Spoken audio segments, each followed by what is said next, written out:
What's up, YouTube family? Welcome to Automotive Life. My name is Lucky, and today we're going to be talking about why Turo sucks. Now, don't get me wrong, Turo is a great application. There's a lot of good things that go with it. It's not all doom and gloom, but there's a lot of things right now that we do not like what Turo is doing.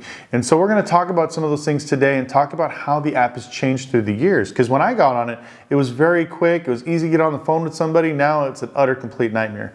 But so before I get into the video, if you could do me a huge favor and gently squeeze the like button for the YouTube algorithm, and also find more amazing people like yourselves that enjoy automotive content. Also, please consider subscribing. We post 3 times a week, so make sure you click the notification bell so you're aware every time we post. And once again, follow us on Instagram at automotive.life. I post way more funnier stuff there, way more popular, definitely a lot more intimate content. And without any more shameless plugging, let's get into the video.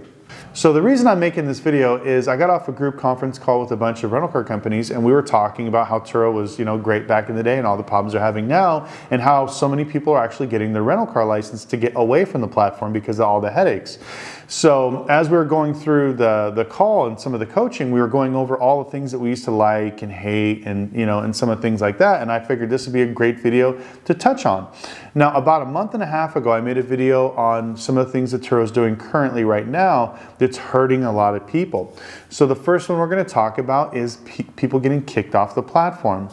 Now, back in the day, it was kind of hard to get kicked off the platform. If you burned a renter or you crashed somebody's car, didn't want to do anything, or you just left the car, sometimes they would kick you off of that. But now I have not only renters, but also people that are renting out their cars are getting kicked off the platform for very bogus reasons. So the funniest one is we had a customer where he thought he was slick, and he would call people and tell them that, I didn't feel safe in the car, or the tires were shaking, or there's a check engine light on. And people know if they say that they'll actually, Turo will cancel the rental and flag the person. So this particular gentleman got like 3 or 4 of those people consecutively within I think 2-3 weeks, where they would complain about the car just so they didn't have to pay for the rental, so they can get a free rental. It's happened to me before. I'm sure it's happened to a few of you guys, but be careful about that. That's why I tell everybody, make sure you keep your maintenance records so you can prove otherwise. But he didn't have any maintenance records. So every time these people complain, the check engine light's on, the brakes don't feel right, it doesn't feel safe, I don't feel safe, I want out of this car. Turo will just give them back their money and you're screwed. Well, this gentleman, like I said, he had about 4 or 5 of these guys within a 2 to 3 week span, and Turo kicked them off the platform. Even though he showed receipts from the dealership, hey look, I took my Camry in, it's good, it's been inspected, everything is fine, Turo did not care. They would not let him back on the platform. So he had to switch over to hire a car, and now we're helping him get his rental car license, but he had to go through all this headache and switch his business plan for that particular reason. We had another guy, same thing, he has a bunch of Teslas in LA, he's got 31 Teslas, I believe. He got, I think it was 7 or 8 3-star reviews, because people were they were upset that maybe the car wasn't charged right or whatever else, little simple things, nothing major, but just because he had all these consecutive 3-star reviews, they kicked him off the platform. Now, he freaked out because can you imagine having 31 Teslas and having 31 car payments? I'm sure each one's probably, anywhere from $800 to $1,500.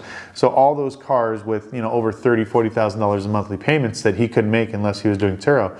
So after about 2 weeks of calling, complaining, writing emails, and blah, blah, blah, they finally let him back onto the platform. But they told him that if he gets any more bad reviews, they're going to launch his ass anyway. So this is kind of what Turo is doing. Now, it's a good thing and it's a bad thing. It's good because I know they want to get better people on the platform. So this way, if you're, as a consumer, if you rent a car on Turo from one of these people, your experience will be positive. But there's a lot of people that are getting kicked off for bad reasons, and that's one of the things I don't like. One of the other things I don't like about what Turo is doing now is they're switching the algorithm, so it's making much, much harder for new people to get popular on the platform to make money. So back in the day, if you were a new host and you had, let's say, 1 car, Turo would push you up to the top because they wanted you to tell all your friends that, hey man, I got a car on Turo and I'm making money and everything is great. So the old algorithm used to push you up to the top. So even though I had 30 cars on my rental car company, you would be right there alongside me. So you could price yours, if I had my cars priced at $40 and yours was at $40, we'd be showing up the exact same way, And it was kind of good because it would allow new people to come in, it would balance out the sheets and everything would work out. Well, when they switched their algorithm, they started favoring more of the bigger ones, which are the hosts with the most reviews, the hosts with the most cars, and the longest time on the platform. Now, the reason why they decided to change the algorithm is there's so many people that were getting kind of upset at Turo for, you know, taking big chunks of money, you know, siding with the customers all the time, not really hearing them out. They got mad. They ended up getting the rental car license and getting off the platform. So as these guys would build, you know, start off with 1, 2 cars, they would stay on the platform, but eventually all the bigger people with 5, 10, 15, 20, 30 cars were leaving the platform. And so now they're like, okay, well, we'll push you to the top and you can get more money for your cars. So if you're a new person and you have, let's say, a Tesla and you have it for $100 a day and the other guys have theirs for $120 a day, even though yours is cheaper, you will never show up before these other guys because they have more views, they have more reviews, they're a bigger host, they have more cars, so they automatically get pushed to the top. And unfortunately, you get left by the wayside. So now, as a new person, it's much, much harder to get noticed.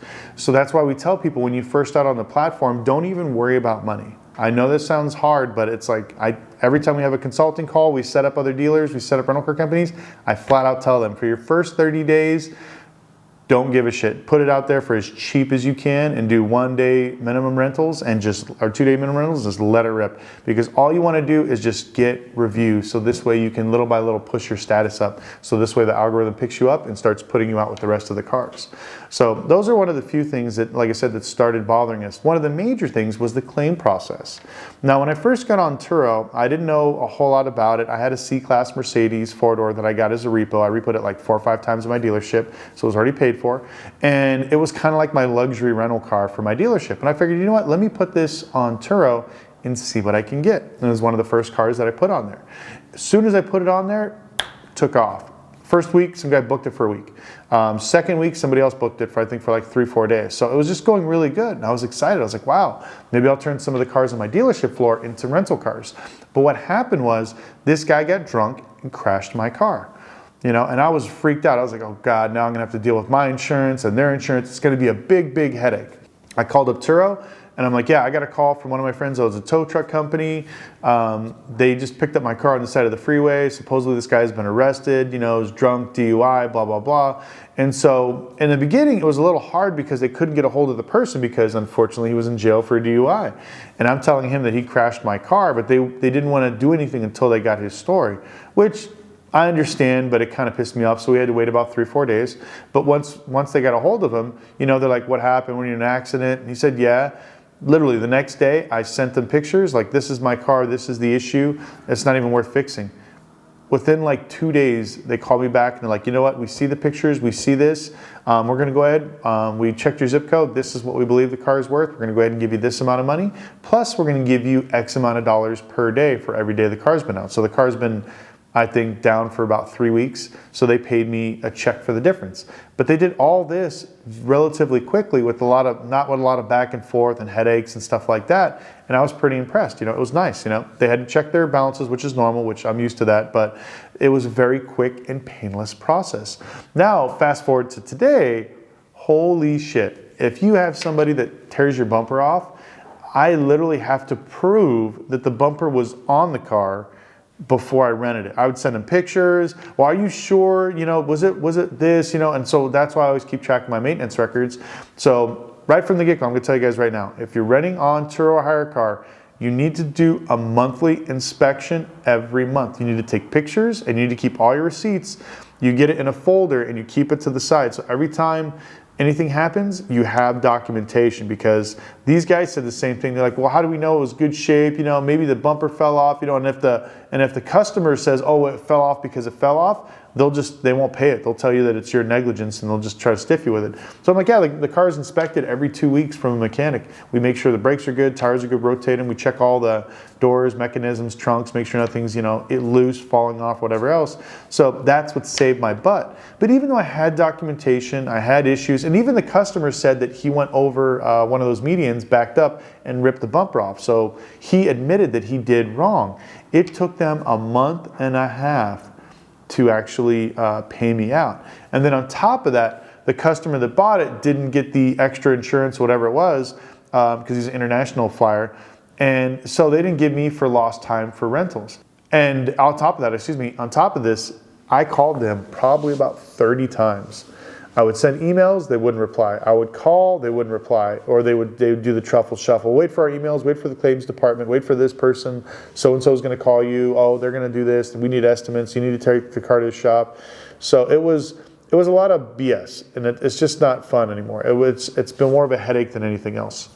So as of right now, claim service sucks. Absolutely sucks. To get somebody on the phone is damn near impossible. It takes forever. The whole time's, I know you guys are making, an insane amount of money every quarter. We see it. It's part of public record. Hire some customer service people. I don't even care if I have to talk to somebody from India or the Philippines, whatever else. At least I can talk to a human being and tell them what's going on, because this is so bad. Turo needs to step up their customer service.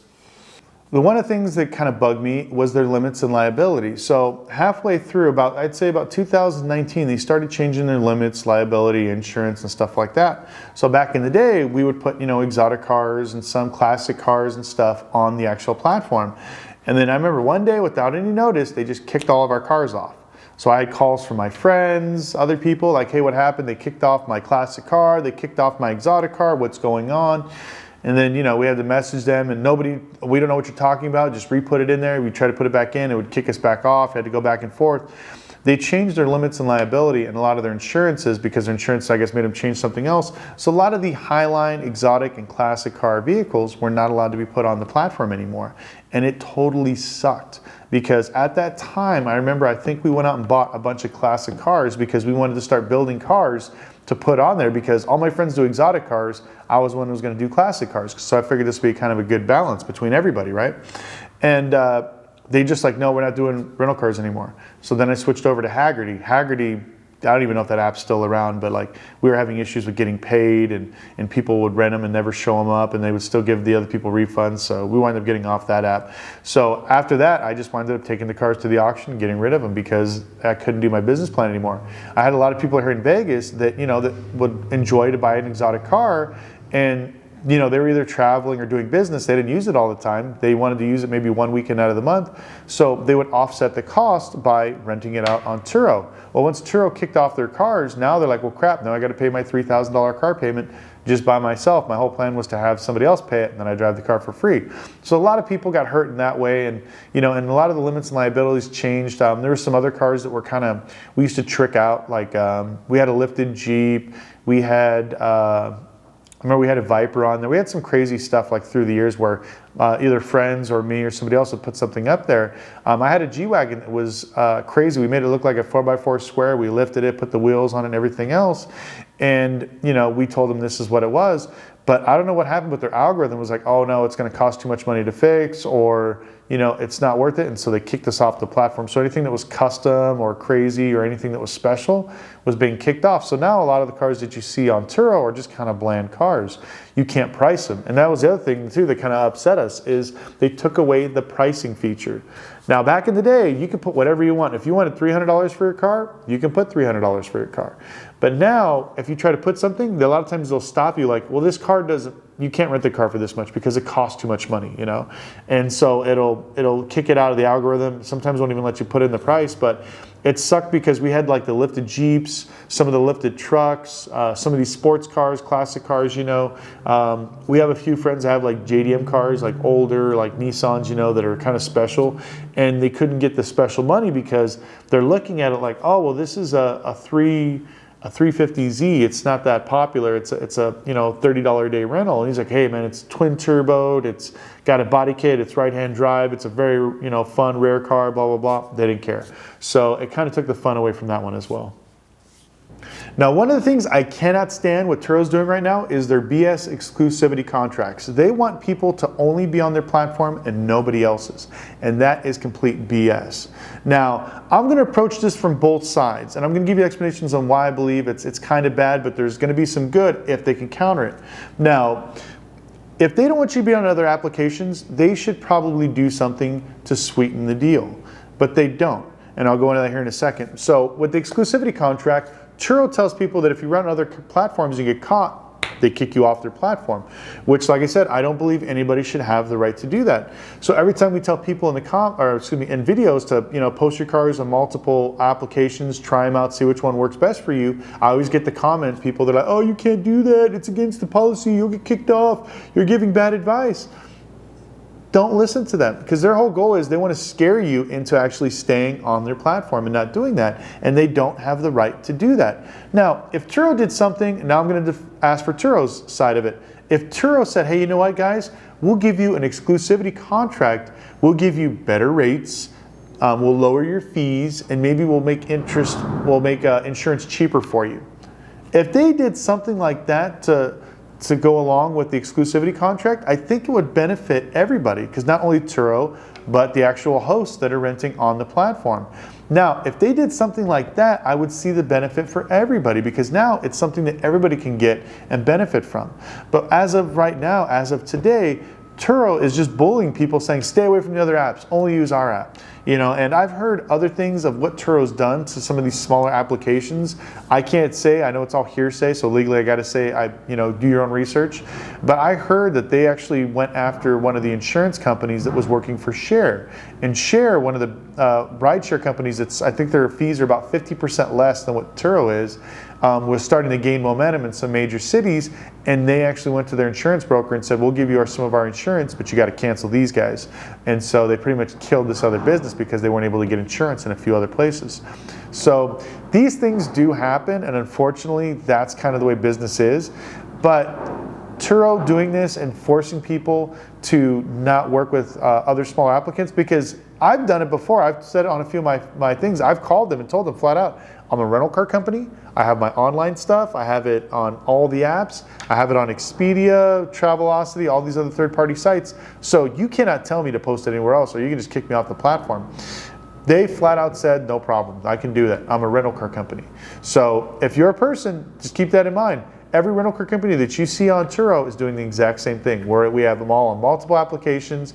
We use Turo kind of like a lead generator. So once they come online, they ask us about the cars, we take their information, but then we rent the cars through our actual own personal platform. So that's why I'm really big on getting your rental car license. So I haven't talked about it in a while. I don't like to preach on the channel about our classes and everything else, but we have a class. It's very cheap. It's only $495. We're actually redoing it right now. We're going to be bumping it up to, I think, like $600 or $700. But it's a 16-hour class, so it's not something that's short. And basically, we go over some of the rules of how you start up your rental car company, some of the things you need to look for, some of the things you can do, how to set up your lines of credit, vendors, everything else. And this is a lifetime class. So even the people, if you guys purchased it, 6 months ago, a year ago, when I release the new class, you still get that one as well. And you also get the updates that come with it. But that's why we're really preaching right now, to make sure that if you're doing this as a business and you become successful and you get a bunch of cars, I highly recommend you getting your rental car license. Once you have this, then if for some reason Turo's being a jerk and kicks you off the platform, you're not dead in the water. Plus, you'll be able to make more money renting offline and keeping that money compared to that, because I've showed people their fees, because I had one guy, he's like, why do I want to get insurance? Why do I want to get bond? Why do I want to get all the headaches? And I'm like, how many cars do you have? He had 12 cars on Turo. So we added up all the fees of what he paid if he rented out his car for an average of 15 days a month for the year. And it costed 3 times as much than just getting your rental car license. So after showing him that, he was like, okay, now I see it. So we got him a rental car license and a dealer's license, and was still cheaper than him paying all the fees for all those cars. So, but Turo doesn't want you to know that. They're trying to make it seamless and easy, so this way you stay on the platform. And that's why people like me are telling you, hey, you know what? Turo's a great app. You can use it for lead generation. I get a lot of people that, if they're foreigners, they have international license plates, they don't have insurance, I always send them to Turo because it's cheaper to rent on there. But if they're regular people, they have a driver's license, they have insurance, you can bring them over to your personal application and actually rent through your rental car license, and you could save all that money. Plus, if you do it correctly and you get your rental car license, you don't have to do all this shady stuff of buying 10 cars in your personal name. There are vendors and lines of credit that we use, we basically teach you about and we show you in the videos, that you go and apply for, and they will give you rental car lines of credit. It's an actual real thing. I don't have 30 cars on my personal credit. I will never tell you to do that, because I want you to buy a house and take care of your family. These other guys that are selling these crazy classes, I won't say names, but I saw one for like $5,000, and it was an hour and a half. And the guy literally just preached, borrow everybody's car, steal your grandma's car, put everything on Turo. That was his whole class. So, ours is a little more in depth. Like I said, we are adding to it. So even if you purchase this one and you watch the videos, there are going to be some other cooler ones coming up here very shortly. So before I finish this video, I'm just going to touch base on one last thing, and this is that Turo is no longer growing. They're changing their platform and they're actually getting smaller, and they're going to try to save. Basically, they want to try to maximize their money without getting any bigger. Now, when we first talked to Turo, they had grand plans. Oh, we're going to rent cars, trucks, motorcycles, boats, RVs, everything, commercial. We're going to do it all. And it was very enticing because, you know, it gave so many options for the future. But now they're talking about, you know, limiting cars. Like I said, some states you can't even have exotic cars on your platform. Anything over, I think, like $120,000, they won't let you put on the platform anymore. They took down a lot of the classic cars. Some cars you can still put up there, just kind of depends. It's the luck of the draw. Motorcycles, I know Slingshots can do it, but now I don't think they're doing most motorcycles in most states. RVs was going to be a big one. They decided to take RVs off the table. Commercial cars were a big thing. I was so excited about that one. They took that off as well. So all they're going to do is basically focus on the people that are getting there. And what's happening now is it's almost like the Uber effect, where people don't realize that if you just rent the cars and you don't have multiple cars, you're not going to make any money on this platform. So about 3 years ago, I have a friend of mine that made an application to actually show what Uber drivers were making. Now, actually, no, excuse me, it was 5 years ago. So he made this app showing that, you know, if you put in your make and mile of your car, you put the miles, you put your car prices, everything else, and it syncs with your Uber app. And so every time you make $1, it tells you what you need to pay down on your car for depreciation, what you should put aside for maintenance, blah, blah, blah. And at the end of it, it would tell you how much money you made. Well, anyways, at the end of this application, you know, it was popular. A lot of Uber drivers were getting it, but they were upset because they were making like $2 an hour. Some were losing money because it showed that Uber long-term wasn't sustainable because people weren't paying down the cars. They were using that money and putting it in their pockets instead of paying down depreciation of their cars, keeping it for maintenance and service, and just basically beating the hell out of their cars.